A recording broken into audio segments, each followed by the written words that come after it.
네, 안녕하세요. 한국체육사 임란희 교수입니다.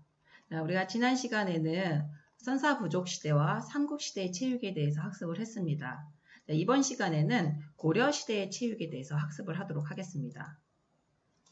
자, 고려시대에는 공부하는 강예제가 있었습니다.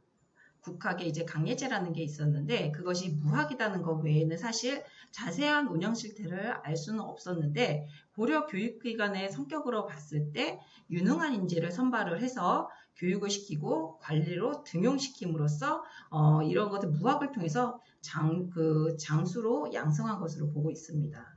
그래서 그 단적인 예로 무학생들은 예부시에서 대책시험, 그러니까 대책시험이라는 것은 지금으로 말하면 필기시험입니다. 이런 대책시험으로 관계를 진출했고 혹은 별안이라는 목적으로 별안이라는 것은 특별하다라는 목적으로 기본적인 재시험만으로 관계에 진출을 하기도 했다고 합니다. 그러니까 재시험이라는 것은 여기서 실기시험이라고 보고 이해를 하시면 되겠습니다. 그래서 이것으로 보아서 대책은 물론 필기시험을 말하는 것이고 아까 뒤에 보이는 제는 실기시험이라고 말했는데 정종 그 시대에는 용감한 인재에게 궁술과 마술을 교습시켜야 한다라는 내용이 나타나 있기도 합니다.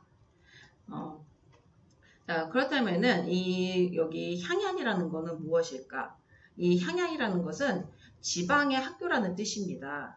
향양이 언제부터 시작되었는지 상세한 고증은 어렵지만 인종 때입니다. 인종 5년 때 제주의 명에서 학교를 세워 널리 도를 가르쳤다 함이 처음이다 라고 되어 있습니다. 그래서 고려 중기에 이곡이 향교의 제도는 묘약과 같다라고 한 것을 보면은 조선시대의 향교와 유사한 것으로 사용이 생각이 되는데 이 향사례의 목적은 해마다 봄과 가을 두 차례에 걸쳐서 효, 재, 충, 신하고 예를 좋아하는 이를 주빈으로 맞아서 의병, 주배, 궁사와 음악으로 손님과 주안이 널리 즐겨야 돼 예의를 엄중히 한다.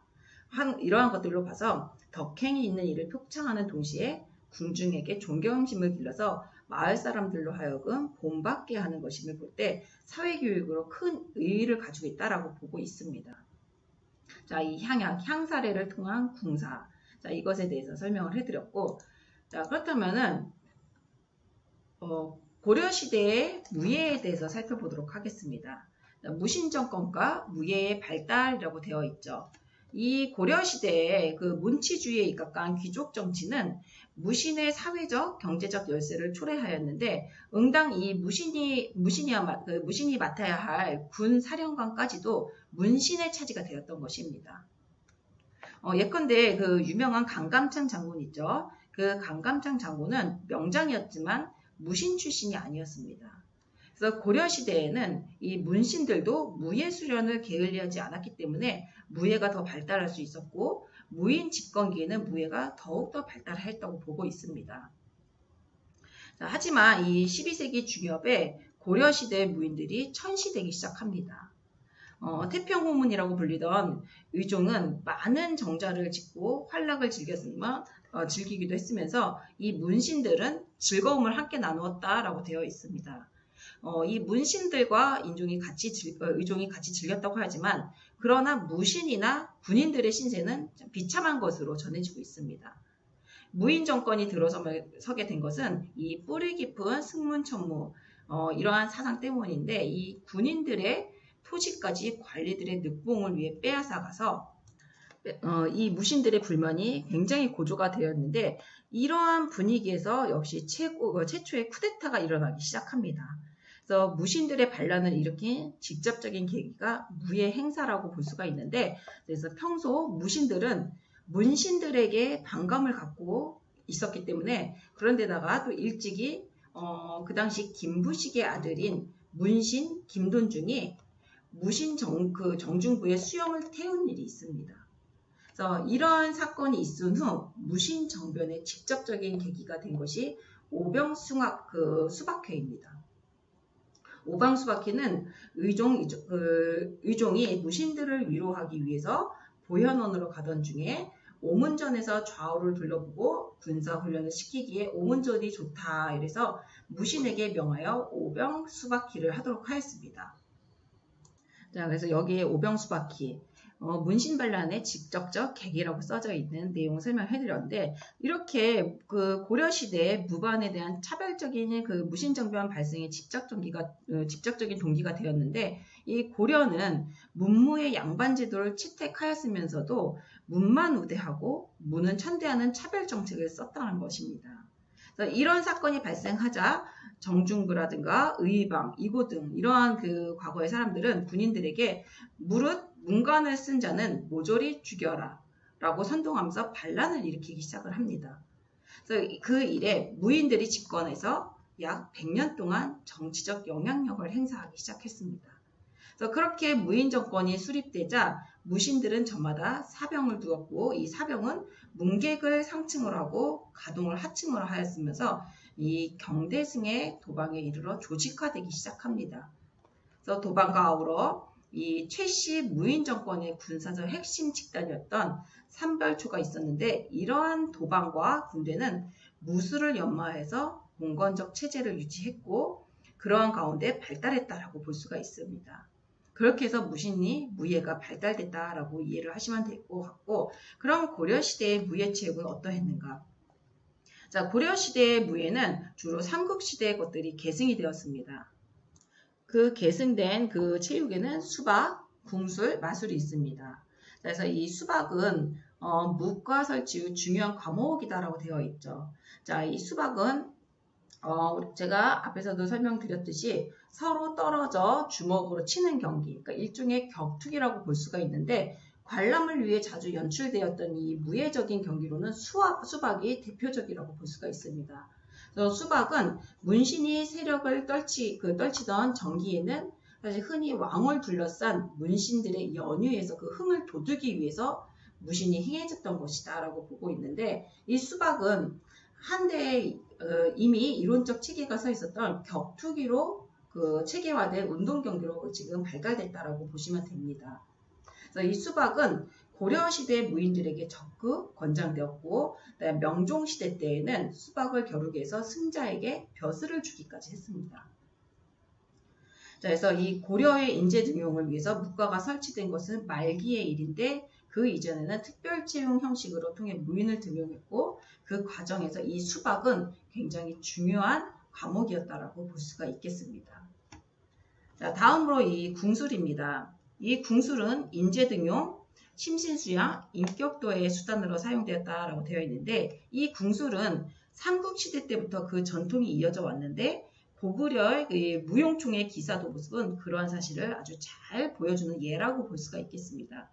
고려시대에도 이 궁술은 널리 권장되었고 국가에서도 병사나 관료들에게 궁술을 익히도록 하였습니다. 그래서 이 신라시대 궁술에 의해서 인재를 뽑던 전통도 고려시대로 전승이 되었는데 궁술은 이 무인은 물론이고 문인들까지도 심신수양과 인격도의 한 방법으로 아주 중하게 여겼던 것 중에 하나라고 볼 수가 있겠습니다. 따라서 이 고려시대의 궁술의 장려와 이 등용 정책 등은 문무를 겸비한 인재 양성과 무관치 않았던 것으로 파악이 되고 있는데 이 고려시대의 궁술이 장려된 것은 국방력의 강화라는 차원에서 연계되어 있었지만 화이터를 설치하고 일반인에게도 공개한 점으로 보아서 군사적 목적 외에도 운동 경기의 성격을 지닌 활동으로 미뤄 짐작을 하고 있습니다.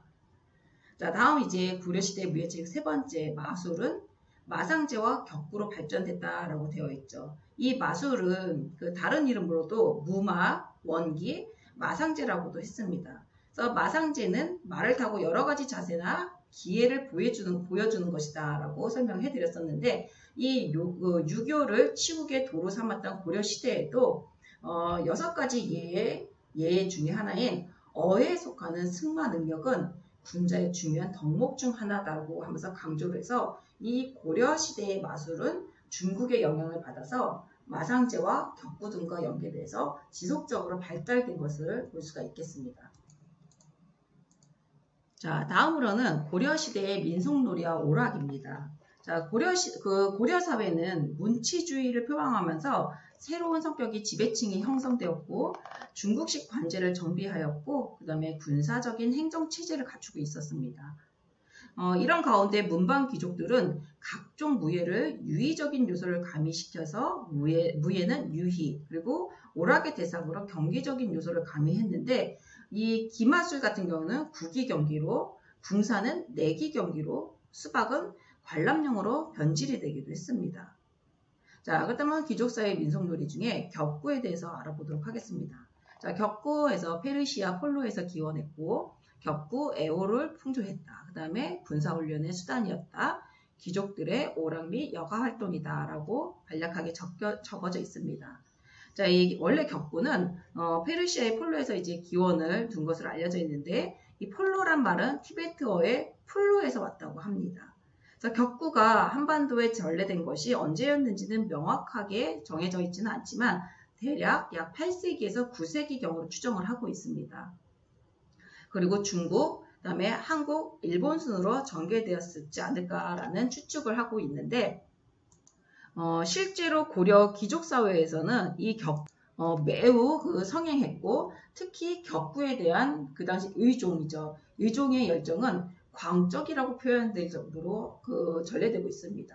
그래서 고려시대의 구정은 격구는 물론 종합문화공간의 성격을 지닌 곳이었고 이런 고려시대의 격구 애호 풍조는 조선시대까지 이어졌다라고 전해지고 있습니다. 자, 두 번째로 방응입니다. 이 방응이라는 것은 말 그대로 매를 놓다라는 말입니다.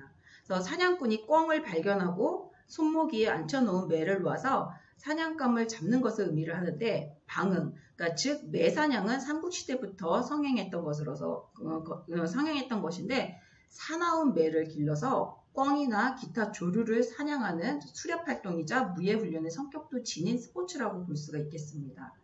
그래서 이 방응은 신라시대부터 시작되었으나 특히 고려시대에 매우 성행한 것으로 전해지고 있습니다.